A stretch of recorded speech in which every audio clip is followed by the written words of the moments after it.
நாள்ல மார்க்கெட்ல மேஜரா இருக்க போற நியூஸ் என்னவா இருக்கு அப்படின்னா, ஆர்பிஐ வந்து இன்ட்ரெஸ்ட் ரேட்டை கட்டும் பண்ணல, ஹைக்கும் பண்ணல. அப்படியே ஸ்டேபிளா வந்து மெயின்டைன் பண்றாங்க. இதுதான் இன்னைக்கு மார்க்கெட்ல இருக்க நியூஸா இருக்கு. 3.5ல இருந்து 3.75% இன்ட்ரெஸ்ட் ரேட்டை சேஞ்ச் பண்ணாம அப்படியே வந்து ஹோல்ட் பண்றாங்க.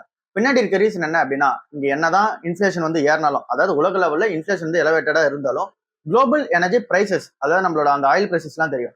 இது எல்லாமே அதிகமா இருந்தாலும் கூட இங்க இன்ட்ரெஸ்ட் ரேட் வந்து கம்மி பண்ணவும் இல்லை, அதிகப்படுத்தவும் இல்லை. இங்க ஆக்சுவலா கம்மி பண்ணிருக்கணும், பட் ஆனா கம்மி பண்ணல. என்ன ரீசன் அப்படின்னு சொல்லி பார்க்கும்போது, யூஎஸ் மார்க்கெட் மட்டும் அவங்க ஸ்பெஷலா பாக்குறாங்க. அவங்களோட கண்ட்ரி வந்து சூப்பரா இருக்கு. எக்கனாமிக் growth வைஸ்லயும் சரி, அண்ட் தென் இங்க ஜாப் எம்ப்ளாய்மெண்ட் வைஸ்லயும் சரி, அண்ட் தென் இங்க கன்சூமர் ஸ்பெண்டிங் வைஸ்லயும் சரி, எல்லா இடத்துலயுமே அவங்க வந்து சூப்பரா இருக்கு. அன்எம்ப்ளாய்மெண்ட் ரேட்டுமே ஸ்டேபிளா வந்து மெயின்டைன் பண்றாங்க. சோ அங்க அமெரிக்கா வந்து சூப்பரா இருக்க ரீசனால இவங்க இன்ட்ரெஸ்ட் ரேட்டை பெருசா சேஞ்சஸ் எதுவும் பண்ணல. ஃபியூச்சர்ல என்ன பண்ண போறதா வந்து சொல்லியிருக்காங்க அப்படின்னா, இருக்கிற அந்த இன்ஃபிளேஷன் எப்படி ஏற போகுது, அண்ட் தென் குளோபல் கண்டிஷன்ஸ் வந்து எப்படி இருக்க போகுது, அண்ட் தென் இங்க ஜாப் டேட்டா யூஎஸ்க்கு வந்து எப்படி இருக்க போகுதுன்றத பொறுத்து தான் ஃபியூச்சர் வந்து ரேட் ஹைக் இருக்குமா இல்ல அப்படின்னா கட் இருக்குமா அப்படின்றது வந்து இங்க வந்து முடிவு பண்ணப்படும்னு சொல்றாங்க. சோ கிளியரான டைரக்ஷன்ஸ் ஹைக் இருக்குமா இல்ல அப்படின்னா கட் இருக்குமான்றதுக்கு கிளியரான டைரக்ஷன்ஸ் வந்து கொடுக்கல. ஜெரம் போலோட லாஸ்ட் மீட்டிங் அது வந்து இருக்கு. சோ அவர் வந்து இந்த இன்ட்ரெஸ்ட் ரேட் வந்து கட் பண்ண மாட்டோம்னு சொல்லியிருக்காரு. இதுக்கப்புறமேட்டுக்கா ஜெரம் போல் வந்து இங்க ஃபெட் சேர்மனா வந்து இருக்க மாட்டாரு. மே 15 அவர் வந்து முடிக்கு வராரு. அதுக்கப்புறம் கெவின் வாஷ் வந்து உள்ள வர போறாரு. சோ அவர் வந்து இன்ட்ரெஸ்ட் ரேட் ஹைக் பண்ண போறாரா என்ன பண்ண போறாருன்னு சொல்லிட்டு வெயிட் பண்ணி பார்ப்போம். இப்போதைக்கு இன்ட்ரெஸ்ட் ரேட் வந்து இங்க ஸ்டெடியா ஹோல்ட் பண்றாங்க. க்ரூட் ஆயிலோட பிரைஸ் வந்து ரொம்பவே வந்து ஏறி இருக்கு. பின்னாடி இருக்க ரீசன் என்ன அப்படின்னு சொல்லி பார்க்கும்போது, இன்னமும் அந்த ஸ்டேட் ஆஃப் ஹார்மஸ்ல நடக்கிற அந்த டிஸ்டர்பன்ஸ் கண்டினியூ ஆகிட்டே வந்து இருக்கு. யூஎஸ் ஈரானுக்கு நடுவில் அந்த ஒரு பீஸ் டாக்ஸ் போறது போய்கிட்டே வந்து இருக்கு. இன்னும் நெகோசியேஷன்ஸ் தான் இன்னும் போய்கிட்டு இருக்கு. இன்னும் அந்த யூஎஸ் வந்து அந்த பிளாக்கெட் வந்து பண்ணிருக்காங்க ஸ்டேட் ஆஃப் ஹார்மஸ், அது இன்னும் கண்டினியூ ஆகிட்டே இருக்கு. ஸோ இதனால இந்த குளோபல் ஆயில் சப்ளை வந்து இன்னும் பாதிக்கப்பட்டுக்கிட்டே இருக்கு. அதனால இங்க $118 per பேரல் வந்து பிரெண்ட் க்ரூடோட பிரைஸ் போயிடுச்சு. $110 per பேரல் வந்து WTI க்ரூட் ஆயிலோட பிரைஸும் வந்துருச்சு. இதனால இந்தியன் மார்க்கெட்டுக்கு அஃபெக்ட் ஆன்னு கேட்டீங்க அப்படின்னா கண்டிப்பா அஃபெக்ட் ஆகும். ஏன் அப்படின்னா இந்த க்ரூட் ஆயிலோட பிரைஸ் ஏறும்போது நம்ம அதிகமான இங்க டாலர்ஸ் கொடுத்து நம்ம க்ரூட் ஆயில இருந்து வாங்கிட்டு இருக்கோம். இதனால நம்ம கிட்ட இந்த டாலர் ரிசர்வ் குறையும், ருபி வந்து பிரஷருக்கு வர ஆரம்பிக்கும். ஸோ இந்த மாதிரி நிறைய இன்டர் கனெக்டடா வந்திருக்கு. அப்புறம் நம்ம ஊர்லயுமே இந்த பெட்ரோல் வந்து டீசல் பிரைசஸ் ஏறதுக்கான சான்சஸ் இருக்கு. இப்போ அமெரிக்காவோட ஆயில் இன்வென்டரியில இருந்து ஒரு நியூஸ் வந்திருக்கு. எனர்ஜி இன்ஃபர்மேஷன் அட்மினிஸ்ட்ரேஷன் என்ன சொல்றாங்க அப்படின்னா, அவங்க ரிப்போர்ட் வந்து சொல்லியிருக்காங்க. அதுல என்ன சொல்றாங்க அப்படின்னா 5.2 மில்லியன் பேரல்ஸ் ஆஃப் த அந்த ஒரு க்ரூட் ஆயில் வந்து இப்ப கம்மியா இருக்கதா சொல்றாங்க. யூஎஸ் கிட்ட அந்த இன்வென்ட்ரியா வந்து கம்மியா இருக்கதா சொல்றாங்க. சோ இதுல இருந்து என்ன தெரியுது அப்படின்னா, குளோபல் லெவல்ல டிமாண்ட் வந்து இருக்கு, பட் ஆனா அதுக்கு ஏத்த சப்ளை வந்து கிடையாது. இதனால பிரைசஸ் எல்லாமே இங்க க்ரூட் ஆயிலோட பிரைஸ் வந்து ஏறிட்டே இருக்கு. இது ஒரு நெகட்டிவான சென்டிமெண்டா இருக்கு. பஜாஜ் பினான்ஸ் கம்பெனியோட Q4 ரிசல்ட்ஸ் வந்து வெளியே வந்திருக்கு. அந்த ரிசல்ட் சூப்பராகவே வந்திருக்கு. 22% நெட் ப்ராஃபிட் வந்து ஏறி இருக்கு. 5000 கோடி ரூபாய்க்கு மேல நெட் ப்ராஃபிட் வந்து பண்ணிருக்காங்க.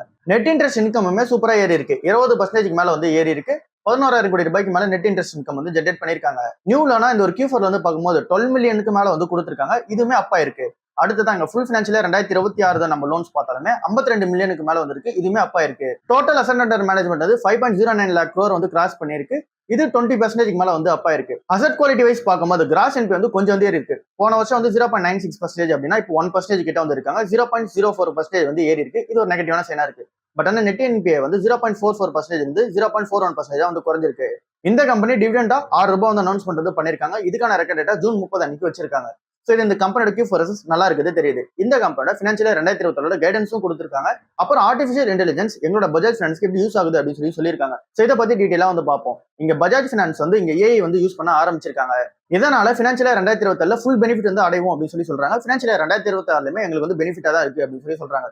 இதுக்கு முன்னாடி 5000 வாய்ஸ் பவுண்ட் ஏஜென்ட்ஸ் வந்து வச்சிருந்தாங்க. அதாவது இங்க பிபிஓ சர்வீசஸ் இருப்பாங்கல்ல, அதுல 5000 பேர் வந்து வச்சிருந்தாங்க. இப்போ அதுல 30% ஆஃப் த மக்களை வந்து இங்க ஏஐ ஏஜென்ட்ஸா வந்து இங்க ரீப்ளேஸ்மெண்ட் வந்து பண்ணிட்டு தான் சொல்றாங்க. 5000 பேர் முன்னாடி ஒர்க் பண்ணாங்க அப்படின்னா அதுல 30% ஆஃப் த ஆட்களை வந்து வாய்ஸ் ஏஜென்ட்ஸ், அதாவது ஏஐ ஏஜென்ட்ஸ் வச்சு வந்து ரீப்ளேசபிள் பண்ணிட்டா சொல்றாங்க. சோ இந்த ஒரு ரீசனால இவங்களுக்கு பெருசா காஸ்ட் கட்டிங் வந்து நடந்திருக்கதாகவும் சொல்றாங்க. அண்ட் தென் இங்க ஏஐக்காகவே ஒரு டீம் ஒன்று அலாட்மெண்ட் வந்து பண்ணிருக்காங்க. அதுல 200க்கும் மேற்பட்ட நபர்கள் வந்து இருக்காங்க. பினான்சியல் 2027 அந்த ஒரு டீம்ல 350க்கும் மேற்பட்ட நபர்கள் வந்து உள்ள அப்பாயின்மெண்ட் பண்ண பார்த்தா சொல்லியிருக்காங்க. அண்ட் தென் இந்த ஒரு தீபாவளி பீக் சீசனா வந்து இருந்துச்சு. அந்த டைம்ல ஒரே நாள்ல 6 லட்சம் லோன்ஸ் வந்து இங்க ப்ராசஸ் பண்ணிருக்காங்க ஒரே நாள்ல. இது வந்து ஏஐயோட அந்த ஒரு ஹெல்ப்பால தான் பண்ண முடிஞ்சு அப்படின்னு சொல்றாங்க. வித்தவுட் ஏஐ வந்து 1 லட்சம் லோன்ஸ் தான் வந்து ப்ராசஸ் பண்ணிருக்காங்க இது வரைக்கும் ஹையஸ்டா. பட் ஆனா இப்போ 6 lakh லோன்ஸ் வந்து ப்ராசஸ் வந்து பண்ணிருக்காங்க. இந்த மாதிரி எங்களுக்கு ஏஐ வந்து சூப்பர் ஹெல்ப்ஃபுல்லா இருக்கும் அப்படின்னு சொல்றாங்க. எம்எஸ்எம்இல வந்து கொஞ்சம் வந்து இங்க அந்த டிஸ்ட்ரப்ஷன்ஸ் வந்து இருக்கு. சோ அது வந்து பினான்சியல் 2027 ரெக்கவரி ஆகும் அப்படின்னு சொல்றாங்க. சோ எல்லா மெட்ரிக்ஸும் பஜாஜ் ஃபினான்ஸ்க்கு சூப்பரா இருக்கு. பட் இன்வெஸ்டர் நம்ம பார்க்கும்போது கன்சிடர் பண்ண முடியாது, கொஞ்சம் காஸ்ட்லியா இருக்கு. பிவிஆர் ஐனக்ஸ் கம்பெனியோட சிஓ கிட்ட வந்து கொஸ்டின்ஸ் வந்து கேட்டிருக்காங்க. அதுக்கு அவர் என்ன ஆன்சர் சொல்லிருக்காரு அப்படின்னு பார்ப்போம். பிவிஆர் ஐனக்ஸ் வந்து இப்ப பார்க்கும்போது நிறைய பேர் வந்து இங்க ஓடிடில வந்து பாக்குறாங்க, தேட்டர்ல வந்து பார்க்க மாட்டாங்களே. இப்ப அந்த தேட்டரோட அந்த ஒரு ஆக்குபென்சி ரேட் எப்படி இருக்கு அப்படின்னு கேட்டிருக்காங்க. அதுக்கு அவர் என்ன சொல்றாரு அப்படின்னா, இங்க வீக்டேலயே வந்து 40% ஆக்குபென்சி ரேட் வந்து இருக்கு. அதாவது 100 சீட்ஸ் இருக்கு அப்படின்னா 40 பேர் வந்து உட்காந்துறாங்க அப்படின்னு சொல்றாரு.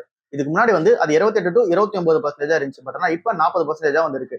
இது வந்து இந்த கோவிட் லெவல் கிட்ட வந்து வந்திருக்கதா வந்து சொல்றாங்க. சோ அதனால தேட்டருக்கு வந்து ஒரு நல்ல ஒரு ரெஸ்பான்ஸ் இருக்கதா சொல்றாங்க.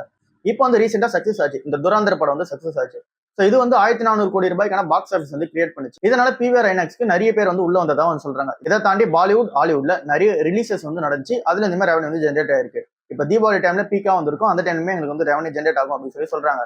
ஸோ இது எல்லாமே எங்களுக்கு நல்ல சைனா இருக்கு. இதை தாண்டி எங்களோட ப்ராஃபிட் வந்து பார்க்கும்போது கொஞ்சம் வந்து எங்களால பண்ண முடியுது. இப்போ வந்து ப்ரீ கோவிட் லெவலுக்கு வந்து எங்களால ப்ராஃபிட் வந்து எங்க காஸ்ட் கண்ட்ரோல் வந்து பண்ணி எங்களால ப்ராஃபிட் வந்து காமிக்க முடியுது அப்படின்னு சொல்றாங்க. கரண்டா 1800 பிவிஆர் ஐநாக்ஸ் ஸ்கிரீன்ஸ் வந்து இருக்கு. இந்த ஒரு ஃபினான்ஷியல் 2026 100 ஸ்கிரீன்ஸ் கிட்ட வந்து ஆட் பண்ணியிருந்தாங்க. ஃபினான்ஷியல் 2027 100ல இருந்து 110 ஸ்கிரீன்ஸ் வந்து ஆட் பண்ண போறோம் அப்படின்னு சொல்லியிருக்காங்க. டோட்டலா இப்போ 1800 ஸ்கிரீன்ஸ் வந்து இருக்கு. இந்த கம்பெனி ஃபுட் அண்ட் பியூரேஜஸ்ல இருந்து ஒரு 35% அந்த ரெவன்யூ வந்து ஜென்ரேட் பண்றாங்க. சினிமா அட்வர்டைஸ்மெண்ட் வந்து இருக்குல்ல, அதுல இருந்து ஒரு 10% ரெவன்யூ வந்து ஜென்ரேட் பண்றாங்க. அந்த ஒரு அட்வர்டைஸ்மெண்டோட ரெவன்யூ வந்து இப்போ வந்து ரெக்கவர் ஆயிருக்கதா சொல்றாங்க. ப்ரீ கோவிட் லெவலுக்கு வந்து ரெக்கவர் ஆயிருக்கதா சொல்றாங்க. ஸோ இது எல்லாமே ஒரு நல்ல சைனா இருக்கு பிவிஆர் ஐநாக்ஸ்க்கு. சன்ஃபார்மா கம்பெனி ஆர்கனைன் கம்பெனி வந்து வாங்க போறது நம்ம எல்லாருக்குமே தெரியும். ஸோ இதுக்கு வந்து அட்லீஸ்ட் 6 ல இருந்து 8 months வந்து எடுத்துக்கும் அப்படின்னு சொல்றாங்க. ஸோ இந்த ஒரு 2 கம்பெனியை வந்து கரெக்டா வந்து ஸ்மூத்தா அப்ரூவல் பண்ணி அதுக்கப்புறமா இன்டெகிரேஷன் பண்றது ரொம்ப கஷ்டமான ப்ராசஸா இருக்கும். இதுக்கு நிறைய ரெகுலேட்டரி அப்ரூவல்ஸ் வந்து வாங்குற மாதிரி இருக்கு. இதனால என்ன பிளான் பண்றாங்க அப்படின்னா, சன்ஃபார்மா கம்பெனில இருந்து ஒரு டீமையும் அப்புறம் ஆர்கனைன் கம்பெனில இருந்து ஒரு டீமையும், இந்த 2 டீமும் ஒன்னா சேர்ந்து இந்த ஒரு ஸ்மூத்தான அப்ரூவல்ஸ் அண்ட் தென் இன்டெகிரேஷன் வந்து பண்ண போதான்னு சொல்லியிருக்காங்க. இதுக்குன்னே டெடிகேட்டடான ஒரு டீம். ஸோ இவங்க போய் ரெகுலேட்டரி அப்ரூவல்ஸ் அப்புறம் வந்து இருக்கிற அந்த ஒரு இன்டெகிரேஷன் ப்ராசஸ் எல்லாமே இவங்க வந்து டேக் ஓவர் வந்து பண்ண போறாங்க. மினிமமா 6ல இருந்து 8 மாசம் வந்து எடுத்துக்கும்னு சொல்றாங்க இந்த ஒரு கம்ப்ளீட்டேஷன் ஃபுல்லா நடக்கிறதுக்கு. ஏன் அப்படின்னா இது வந்து ஒரு பெரிய கம்பெனியா வந்திருக்கு ஆர்கனைன் கம்பெனி. அது வந்து சன்ஃபார்மா கூட வந்து இங்க மெர்ஜ் ஆகணும். $11.75 பில்லியன் அக்விசிஷனா வந்து இருக்கு. ஸோ இது ஒரு பெரிய அமௌண்டா இருக்கு. ஸோ இந்த அக்விசிஷன் வந்து நடக்கிறதுக்காக இந்த ஒரு பிளான் வந்து பண்ணியிருக்காங்க. ஒருவேளை இது நடந்துச்சு அப்படின்னா டாப் 25 குளோபல் ஃபார்மா பிளேயர்ஸ்ல சன்ஃபார்மா கம்பெனி வந்துருவாங்க. விமன் ஹெல்த் கேர் போர்ட்ஃபோலியோலயும் அடிஷனலா வந்துருவாங்க. இன்னோவேட்டிவ் மெடிசன்ல வந்துருவாங்க. அண்ட் நீங்க பயோசிமிலர்ஸ்ல வந்து வந்துருவாங்க. ஸோ இந்த மாதிரி நிறைய பெனிஃபிட்ஸ் வந்து இங்க சன்ஃபார்மா கம்பெனி இருக்கு. பட் ஆனால் நெகட்டிவா இருக்குது $8.5 பில்லியன் மேல இங்க வந்து டெப்டே வந்து இந்த ஆர்கனைன் கம்பெனிக்கு இருக்கு. அதையுமே சேர்த்து தான் இந்த கம்பெனி வந்து வாங்க போறாங்க. ஸோ இங்க கம்பைன் பண்ணியே ஒரு இயருக்கு வந்து $12 பில்லியன் வந்து ரெவன்யூ ஜென்ரேட் பண்ணுவோம்னு சொல்லி இங்க சன்ஃபார்மா கம்பெனி வந்து சொல்றாங்க. பட் ஆனால் அப்படி ஜென்ரேட் பண்ணாலும் கூட $8 பில்லியன் வந்து இங்க கடனா இருக்க ரீசனால அதிகமான அந்த ஒரு மூவ் எடுக்கிறாங்களோ அப்படின்னு சொல்லி இன்வெஸ்டர்ஸ் மத்தியில பாசிட்டிவ் இருக்கு, நெகட்டிவ் இருக்கு. ஸோ பார்த்து கன்சிடர் பண்ணிப்போம். நம்ம இப்போ வேல்யூஷன்ஸ் கரெக்டா இல்ல, அதனால வெயிட் பண்ணி கன்சிடர் பண்ணிப்போம். டாக்டர் ரெட்டி வந்து கனடால அந்த செமக்ளூட்டேட்க்கான அப்ரூவல் வாங்கிட்டாங்கன்னு சொல்லிட்டோம். இப்போ அது என்ன மாதிரியான ட்ரக், அதுல இருந்து எவ்வளவு மார்க்கெட் ஆப்பர்ச்சுனிட்டி இருக்கு அப்படின்னு சொல்லி நியூஸ் வந்து வெளியே வந்திருக்கு. இந்த கனடால வந்து இங்க செமக்ளூட்டேட்க்கான அந்த ஜெனரிக் வெர்ஷன் ஆஃப் ட்ரக் வந்து லான்ச் பண்ண போறாங்க. இது வந்து இன்ஜெக்ஷன் ஃபார்மெட்ல லான்ச் பண்ண போறாங்க. 2 வேரியன்ட்ல, ஒன்னு வந்து 2mg, இன்னொன்னு வந்து 4mg. இதுக்கான அந்த ஒரு ஃபர்ஸ்ட் மூவர் அட்வான்டேஜா இங்க கனடால வந்து இந்த டாக்டர் ரெட்டிக்கு வந்து கிடைக்குது. கனடா வந்து இந்த வேர்ல்ட்ல செமக்ளூட்டேட் மார்க்கெட்ல செகண்ட் லார்ஜஸ்ட் மார்க்கெட்டா இருக்கு. 1.5 இருந்து $1.8 பில்லியன் ரெவன்யூ ஜெனரேஷன் பண்றதுக்கான சான்சஸ் வந்து இருக்கு. ஸோ அதை வந்து இங்க டாக்டர் ரெட்டி எப்படி யூட்டிலைஸ் பண்ணிக்க போறாங்க அப்படின்னு சொல்லி வெயிட் பண்ணி தான் பார்க்கணும். இப்போதைக்கு அதுக்கான அப்ரூவல் வந்து கிடைச்சிருக்கு. ஃபெடரல் பேங்க் கம்பெனியோட Q4 ரிசல்ட்ஸ் வந்து வெளியே வந்திருக்கு. அந்த ரிசல்ட்ஸ் எப்படி இருக்கு அப்படின்னு சொல்லி பார்ப்போம். 22% இயர் பேசிஸ்ல ப்ராஃபிட் ஆஃப்டர் டாக்ஸ் வந்து ஏறி இருக்கு. 1259 கோடி ரூபாய் ப்ராஃபிட் ஆஃப்டர் டாக்ஸ் வந்து பண்ணிருக்காங்க. பின்னாடி இருக்க ரீசன் என்ன அப்படின்னா, இந்த அளவுக்கு ப்ராஃபிட் பண்ணதுக்கு இங்க இன்ட்ரெஸ்ட் இன்கமும் பெட்டரான அசெட் குவாலிட்டி தான் இதுக்கு பின்னாடி இருக்க ரீசனா இருக்கு. நெட் இன்ட்ரெஸ்ட் இன்கம் வந்து எவ்வளவு ஜென்ரேட் பண்ணிருக்காங்க அப்படின்னா 3173 கோடி ரூபாய் ஜென்ரேட் பண்ணிருக்காங்க. 33% வந்து இயர் பேசிஸ் வந்து அப்ப இருக்கு. நெட் இன்ட்ரெஸ்ட் மார்ஜின் வந்து 3.18% இருந்து 3.78% வந்து இன்க்ரீஸ் பண்ணிருக்காங்க. இது ஒரு நல்ல சைனா இருக்கு. அசெட் குவாலிட்டி சூப்பரா இம்ப்ரூவ்மெண்ட் ஆயிருக்கு. 1.72% இருந்து 1.62% குறைச்சிருக்காங்க. கிராஸ் என்பிஏ நெட் என்பிஏ வந்து பார்க்கும்போது 0.52% இருந்து 0.20% வந்து குறைச்சிருக்காங்க. டெபாசிட்ஸும் வந்து ஏறி இருக்கு, அப்புறம் காசாவும் வந்து ஏறி இருக்கு. எல்லாமே நல்ல சைனா வந்திருக்கு. டிவிடெண்டா ₹1.20 வந்து கொடுக்கறதா சொல்லியிருக்காங்க பர் ஷேருக்கு. ஐடிஎஃப்சி ஃபர்ஸ்ட் பேங்கா இல்ல அப்படின்னா ஃபெடரல் பேங்கா, எதை வந்து இந்த டைம் வந்து கன்சிடர் பண்ணலாம். இதை பத்தி டீடைலான ஒரு ஆர்டிகல் வந்து இருக்கு. இந்த Q4 யாருக்கு நல்லா இருக்கு அப்படின்னு சொல்லி போட்டிருக்காங்க. அதை பத்தி பார்ப்போம். லோன் கிரோத் வைஸ்ல வந்தோம் அப்படின்னா 16% வந்து லோன் கிரோத் வந்து இயர் பேசிஸ்ல ஐடிஎஃப்சி ஃபர்ஸ்ட் பேங்க் வந்து இன்க்ரீஸ் ஆயிருக்கு. இதுவே ஃபெடரல் பேங்க் வந்து 12% தான். இங்க வந்து 2.8 lakh crore அட்வான்சஸ் வந்து இங்க ஐடிஎஃப்சி ஃபர்ஸ்ட் பேங்க் வந்து இருக்கு. 2.64 lakh crores வந்து இங்க ஃபெடரல் பேங்கோட அட்வான்சஸ் வந்து இருக்கு. சோ இதுல கிளியரா ஜெயிக்குது ஐடிஎஃப்சி ஃபர்ஸ்ட் பேங்க் வந்து ஜெயிக்கிறாங்க. டெபாசிட் growth வைஸ் வந்தோம்னாலும் கூட ஐடிஎஃப்சி ஃபர்ஸ்ட் பேங்க் தான் வந்து ஜெயிக்கிறாங்க. 16% இயர் பேசிஸ்ல டெபாசிட் growth வந்து ஐடிஎஃப்சி ஃபர்ஸ்ட் பேங்க் இருக்கு. ஃபெடரல் பேங்க் 10% தான் வந்து இருக்கு. நெட் இன்ட்ரெஸ்ட் மார்ஜின்லயுமே ஐடிஎஃப்சி ஃபர்ஸ்ட் பேங்க் தான் ஜெயிக்கிறாங்க. 5.9% மேல வந்து நெட் இன்ட்ரெஸ்ட் மார்ஜின் வந்து ஐடிஎஃப்சி ஃபர்ஸ்ட் பேங்க் வந்து இருக்கு. இதே ஃபெடரல் பேங்க் வந்து 3.7% தான் இருக்கு. அசெட் குவாலிட்டி வைஸ்ல இங்க ஃபெடரல் பேங்க் வந்து ஜெயிக்கிறாங்க. நெட் என்பிஏ வந்து 0.20% வந்து இருக்கு. இதுவே இங்க ஐடிஎஃப்சி ஃபர்ஸ்ட் பேங்க் வந்து 0.40% வந்து இருக்கு. ப்ராஃபிட் growth வைஸ் வந்தோம் அப்படின்னா கூட ஃபெடரல் பேங்க் ஜெயிக்கிறாங்க. 20% மேல வந்து ப்ராஃபிட் வந்து ஏறி இருக்கு. இதே எங்க ஐடிஎஃப்சி ஃபர்ஸ்ட் பேங்க் வெறும் 4% ஏறி இருக்கு. இதுக்கு பின்னாடி ஒன் டைம் லாஸா வந்து இந்த ஃப்ராடுலன்ட் கேஸ் வர நடந்துச்சுல, அதாவது இந்த சத்தீஸ்கர் பிரான்ச்ல, இதனால ஒரு 645 கோடி ரூபாய் வந்து இங்க புக் பண்ணியிருந்தாங்க. அந்த ஒரு ஆக்டிவிட்டிஸ்ல வந்து இன்வால்வ்மெண்ட் ஆச்சு. இதனால ப்ராஃபிட் வந்து அடி வாங்கிச்சு அப்படின்னு சொல்லி சொன்னாலும் கூட இந்த இடத்துல கிளியரா ஜெயிக்கிறது ஃபெடரல் பேங்க் வந்து இருக்காங்க. எஃபிஷியன்சி வைஸ் வந்தோம்னாலும் கூட ரிட்டர்ன் ஆன் அசெட்ஸ் வந்து 1% மேல இருக்கு ஃபெடரல் பேங்க். ஐடிஎஃப்சி ஃபர்ஸ்ட் பேங்க் வந்து 0.40% தான் இருக்கு. ஸோ எல்லா மெட்ரிக்ஸுமே வந்து பார்க்கும்போது இங்க ஒரு சில மெட்ரிக்ஸ்ல ஐடிஎஃப்சி ஃபர்ஸ்ட் பேங்க்கும் ஒரு சில மெட்ரிக்ஸ்ல ஃபெடரல் பேங்க்கும் இருக்காங்க. ஸோ இப்போ நம்ம இந்த 2 கம்பெனி நம்ம பார்க்கும்போது இங்க வந்து 5 years லோல வந்து ட்ரேட் ஆகுது. ஐடிஎஃப்சி ஃபர்ஸ்ட் பேங்க் வந்து இருக்கு. 1.3 பிரைஸ் புக் வந்து ட்ரேட் ஆகுது. ஸோ அதனால அதை வந்து கன்சிடர் பண்ணிப்போம். ஃபெடரல் பேங்க் வந்து 200 பிரைஸ் புக் வந்து ட்ரேட் ஆயிட்டு இருக்காங்க. அது கொஞ்சம் வெயிட் பண்ணி பார்ப்போம். இன்ஃபோசிஸ் கம்பெனி வந்து இங்க டாப் 10 கம்பெனில இருந்து இப்ப டாப் 11 கம்பெனியா வந்து மூவ் ஆக ஆரம்பிச்சிட்டாங்க. இங்க வந்து அவங்களோட மார்க்கெட் வேல்யூ வந்து இழந்த ரீசனால இந்த கம்பெனி டாப் 10 பொசிஷன்ல இருந்து கீழே வந்து விழுந்திருக்காங்க. 2025 எண்டுல வந்து 6 லட்சம் கோடி ரூபாய்க்கு மேல மார்க்கெட் வேல்யூவா வந்து இருந்துச்சு இந்த கம்பெனிக்கு. பட் ஆனா இந்த 2026 நெகட்டிவா இருந்துச்சு. ஐடி ஸ்டாக்ஸ் எல்லாமே அடிச்சாங்க. இந்த வருஷம் மட்டுமே ஒரு 30% வந்து ஐடி ஸ்டாக்ஸ் அடிச்சிருக்காங்க. இதனால 4.74 லேக் க்ரோஸா வந்து மார்க்கெட் வேல்யூ வந்து இறங்கிருக்கு. கிட்டத்தட்ட 2 லட்சம் கோடி ரூபாய் மார்க்கெட் வேல்யூ வந்து காணாம போயிருக்கு இன்ஃபோசிஸ் கம்பெனிக்கு. இதனால 10வது பொசிஷன்ல இருந்த ஒரு கம்பெனி வந்து இப்போ 11வது பொசிஷனா வந்துட்டாங்க. எல்ஐசி வந்து 5 லட்சம் கோடி மார்க்கெட் வேல்யூவா வந்து இங்க இருக்கிற ரீசனால அவங்க 10வது பொசிஷனுக்கு வந்து போயிட்டாங்க. ஸோ இன்னும் இன்ஃபோசிஸ் கம்பெனியோட Q4 நல்லா தான் இருக்கு. பட் ஆனால் ஃபைனான்சியல் 2027 கைடன்ஸ் வந்து நெகட்டிவா வந்து வச்சிருக்காங்க. அதாவது ரொம்பவே வந்து கம்மியா வந்து வச்சிருக்காங்க. இதனால இந்த கம்பெனி வந்து அடிச்சிருக்காங்க. வேதாந்தா கம்பெனியோட Q4 ரிசல்ட்ஸ் வந்து வெளியே வந்திருக்கு. அந்த ரிசல்ட் சூப்பராகவே வந்திருக்கு.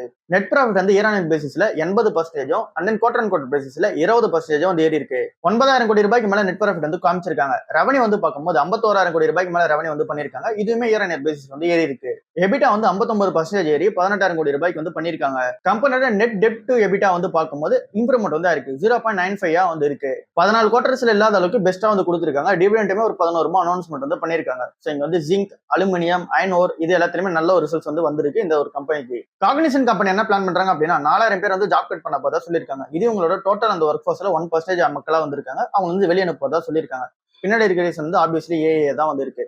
இந்த ஒரு ஏஐனால தான் இந்த ஒரு வேலை வாய்ப்பு வந்து போகுது. இதை தாண்டி ப்ராஜெக்ட் லீப் அப்படின்னு சொல்லி ஒன்று எடுத்துட்டு வந்திருக்காங்க. இந்த ஒரு ப்ராஜெக்ட் லீப்னா என்ன அப்படின்னா அவங்களோட எம்ப்ளாயிஸ் இருப்பாங்களா அவங்களுக்கான அந்த ஒரு ஏஐ இன்வெஸ்ட்மெண்ட், அப்புறம் எம்ப்ளாயோட அப்ஸ்கில்லிங், அப்புறம் அந்த டிஜிட்டல் சர்வீசஸ்க்கான அந்த ஒரு அப்ஸ்கில்லிங், அப்புறம் ப்ரொடக்டிவிட்டி இம்ப்ரூவ்மெண்ட் பண்றது. ஸோ இந்த மாதிரி விஷயத்துக்காக வந்து இந்த ப்ராஜெக்ட் லீப் வந்து எடுத்துட்டு வந்திருக்காங்க. இந்த ஒரு ப்ராஜெக்ட் லீப்லயே வந்து 230 இருந்து $300 மில்லியன் மேல வந்து செலவு பண்ண போதா சொல்லியிருக்காங்க. இது வந்து இந்த காஸ்ட் அதிகமா இருந்தால் கூட இதனால ஆனுவலா இந்த ஒரு கம்பெனிக்கு $300 மில்லியன் வந்து சேவ் ஆகும் அப்படின்னு சொல்லி சொல்றாங்க. எம்ப்ளாயிஸ் வந்து ட்ரெயின் பண்ண ஆரம்பிக்க போறாங்க. இவங்களுமே என்ன சொல்றாங்க அப்படின்னா மேக்ரோ அன்சர்டினிட்டி வந்து இருக்கு. இதனால எங்க ஐடில வந்து ஸ்லோ டவுன் வந்து இருக்கு. நிறைய பேருக்கு வந்து கிளைண்ட்ஸ் தர மாட்டாங்க. ஸோ அதனால வந்து இவங்களோட ஃபினான்ஷியல் 2027 கைடன்ஸுமே இங்க வந்து நெகட்டிவா தான் வந்து வச்சிருக்காங்க.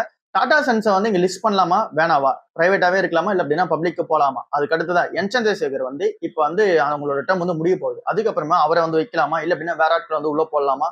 அப்புறம் இங்க இந்த டாடா டிஜிட்டல் அப்புறம் ஏர் இந்தியா இது ரெண்டுமே லாஸ் மேக்கிங்கா வந்திருக்கு. 29,000 கோடி ரூபாய் இந்த ஃபினான்ஷியல் 2026 மட்டும் லாஸ் வந்து மேக் பண்ணிருக்கு. ஸோ இந்த ஒரு 2 கம்பெனியை எப்படி வந்து டர்ன் ரன் பண்ணலாம் இப்படின்ற எல்லா டிசிஷன்ஸுமே மே 8ஆம் தேதி வந்து எடுக்க போறாங்க.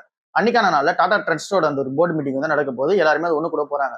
ஸோ அதுல வந்து இது எல்லாத்தையும் பார்த்தீங்கன்னா டிஸ்கஸ் வந்து பண்ண போறாங்க. அதுல இருந்து ரிசல்ட்ஸ் வந்து வெளியே வரும். ஸோ வெயிட் பண்ணி பார்ப்போம். இந்தியன் பேங்கோட ஃபினான்ஷியல் 2026 ஓவராலா எப்படி இருந்துச்சு அப்படின்னு சொல்லி பார்ப்போம். இங்க ப்ராஃபிட் ஆஃப்டர் டாக்ஸ் வந்து சூப்பரா ஏறி இருக்கு. நெட் இன்ட்ரெஸ்ட் இன்கமே சூப்பரா வந்து ஏறி இருக்கு. டோட்டல் பிசினஸ்மே சூப்பரா வந்து ஏறி இருக்கு. ரீட்டைல் லோன்ஸ்ல ஸ்ட்ராங்கா இருக்காங்க, வெஹிக்கல் லோன்ஸ்லயும் ஸ்ட்ராங்கா இருக்காங்க, ஹவுசிங் லோன்லயும் வந்து ஸ்ட்ராங்கா இருக்காங்க, கோல்டு லோன்லயும் ஸ்ட்ராங்கா வந்து இருக்காங்க. மெயினா எம்எஸ்எம்இ லோன்லாம் ஸ்ட்ராங்கா இருக்காங்க. இவங்க என்ன சொல்றாங்க அப்படின்னா எம்எஸ்எம்இல பெருசா வந்து ஸ்ட்ரெஸ் எதுவும் நாங்க ஃபீல் பண்ணல. எம்எஸ்எம்இயோட பிசினஸ் எல்லாமே எங்களுக்கு வந்து கரெக்டா தான் இந்த லெண்டிங் வந்து பண்ணும்போது திரும்ப எங்களுக்கான அந்த கலெக்ஷன்ஸ் எல்லாமே சூப்பரா தான் வந்து இருக்கு. அதனால எம்எஸ்எம்இல பெருசா வந்து பிரஷர் இருக்க மாதிரி எங்களுக்கு தெரியல அப்படின்னு சொல்லி இந்தியன் பேங்க் வந்து சொல்லியிருக்காங்க. அந்த இடத்துல பிரஷர் வந்து நாங்க வந்து ஃபேஸ் பண்ணல அப்படின்னு சொல்லியிருக்காங்க. காசா வந்து ஏறி இருக்கு, நெட் இன்ட்ரெஸ்ட் மார்ஜின் வந்து ஏறி இருக்கு. இப்ப சைபர் செக்யூரிட்டியில ஏஐ வந்து இன்டெகிரேட் பண்ணி ஏஐசி மூலமா செக்யூரிட்டி வந்து தரப்போதான் வந்து சொல்லியிருக்காங்க. இந்தியன் பேங்கோட எல்லா ரிசல்ட்ஸுமே நல்லா இருக்கு. அந்த நீங்களோட ஃபியூச்சர் பிளான்ஸ் ஃபினான்ஷியல் 2027 கைடன்ஸுமே சூப்பரா வந்து வச்சிருக்காங்க. டெபாசிட்ஸ் வந்து ஃபினான்ஷியல் 2027 9 to 11% growth இருக்கும். அட்வான்சஸ் வந்து 11 to 13% growth இருக்கும் அப்படி சொல்லி எக்ஸ்பெக்டேஷன்ஸ் வந்து வச்சிருக்காங்க. ஸோ வெயிட் பண்ணி பார்ப்போம். உம்முடி பங்காரு ஜுவல்லர்ஸ் வந்து நம்ம எல்லாருக்குமே தெரியும். இது சென்னை பேஸ் பண்ண ஒரு ஜுவல்லர் கம்பெனி. இது வந்து பிரைவேட் லிமிடெட் கம்பெனி தான், இன்னும் பப்ளிக்ல வந்து வரல. பட் ஆனால் இந்த ஒரு கம்பெனில வந்து ஒரு அப்டேட் வந்து நடந்திருக்கு. 5,000 கோடி ரூபாய்க்கான அந்த ஒரு டார்கெட் வந்து வச்சிருக்காங்க. ரெவன்யூ வந்து ஜென்ரேட் பண்ணணும்னு சொல்லி 5,000 கோடி ரூபாய் டார்கெட் வச்சிருக்காங்க ஃபினான்ஷியல் 2028. இப்போ இந்த ஃபினான்ஷியல் 2026 வந்து 2,700 கோடி ரூபாய் தான் ரெவன்யூ வந்து ஜென்ரேட் பண்றாங்க. அது வந்து 5,000 கோடி ரூபாய்க்கு வந்து இன்க்ரீஸ் பண்ணுன்ற பிளான் வந்து போக போறாங்க. இதுக்காக கோயம்புத்தூர், திருச்சி, அப்புறம் வந்து இங்க ஹைதராபாத் எல்லாம் அவங்களோட ஸ்டோர்ஸ் வந்து எக்ஸ்பென்ஷன் வந்து பண்ண போறாங்க. இதை தாண்டி இந்த ஒரு கம்பெனி 500 கோடி ரூபாய் இன்டர்னலாவே வந்து ஃபண்டிங் வந்து பண்றாங்க அந்த ஒரு கம்பெனி வந்து எக்ஸ்பென்ஷன் பண்ணிக்கிறதுக்காக. இந்த ஒரு கம்பெனி ஒரு அப்டேட்டா இருக்கு. இன்னைக்கான நல்ல மார்க்கெட் எப்படி ஓப்பன் ஆக போகுது கண்டிப்பா நெகட்டிவ்ல தான் வந்து இருக்கும். 124 பாயிண்ட் வந்து நெகட்டிவ் இருக்கிறதுக்கான சான்சஸ் வந்து இருக்கு. ஏன்னா கிஃப்ட் ஃபிஃப்டியோட சிக்னல் அப்படிதான் வந்து இருக்கு. என்ன ரீசன் அப்படின்னு சொல்லி பார்க்கும்போது இங்க ஓவரால் மார்க்கெட்டே வீக்கா தான் வந்து இருக்கு. யூஎஸ் மார்க்கெட் வீக்கா இருக்கு, ஜப்பான் மார்க்கெட் வீக்கா இருக்கு, ஏஷியன் மார்க்கெட்ஸ் எல்லாமே வீக்கா தான் வந்து இருக்கு. பின்னாடி இருக்க ரீசன் வந்து இங்க யூஎஸ் வந்து இன்ட்ரெஸ்ட் ரேட் வந்து கட் பண்ணல அப்படின்றது ஃபர்ஸ்ட் நியூஸா இருக்கு. செகண்டா இருக்கிறது வந்து இந்த இன்னும் போர் சூழல் வந்து முடிவுக்கு வரல. யூஎஸ் வந்து அந்த ஒரு பிளாக்கெட் வந்து இன்னும் பண்ணிக்கிட்டு தான் வந்திருக்காங்க ஸ்ட்ரெயிட் ஆஃப் ஃபார்மர்ஸ்ல. இது எல்லாமே இன்னும் ப்ரெஷர் வந்து கிரியேட் பண்ணிட்டு தான் இருக்கு. ஸோ இதனால நம்மளோட மார்க்கெட்டுமே நெகட்டிவ் இருக்கிறதுக்கான சான்சஸ் இருக்கு. அந்த நேற்றுக்கான நாளுமே எஃப்ஐஸ் வந்து செல் ஆஃப் தான் பண்ணிருக்காங்க. 2,000 கோடி ரூபாய்க்கு பண்ணிருக்காங்க. டிஐஸ் வந்து 1,800 கோடி ரூபாய் கொடுத்து மார்க்கெட்ல இருந்து வாங்கிருக்காங்க. இப்போ இந்த இன்ட்ரெஸ்ட் ரேட்டை கட் பண்ணாம இருக்க ரீசனால கோல்டு வந்து நெகட்டிவான நியூஸா இருக்கும். 0.46% வந்து கோல்டு வந்து இறங்கிருக்கு. இப்போ வந்து இங்க சென்னையோட அந்த கோல்டு ரேட் பார்த்தோம் அப்படின்னா பர் 10 கிராம் வந்து 24 கேரட் வந்து 1,49,000 ரூபாய் சில்லறையில வந்து இருக்கு. ஸோ இங்க கோல்டோட பிரைசஸ் வந்து கொஞ்சம் கொஞ்சமா இறங்க ஆரம்பிக்கும். ஏன் அப்படின்னா இன்ட்ரெஸ்ட் ரேட் ஸ்டடியா இருக்க ரீசனால. ஸோ இது வந்து இருக்கிற அப்டேட்டா வந்து இருக்கு. ஸோ இதெல்லாம் தான் இன்னைக்கு ஓவரால் மார்க்கெட் நியூஸ் இருக்கு. அடுத்த நியூஸ்ல வந்து சந்திப்போம். பாய்.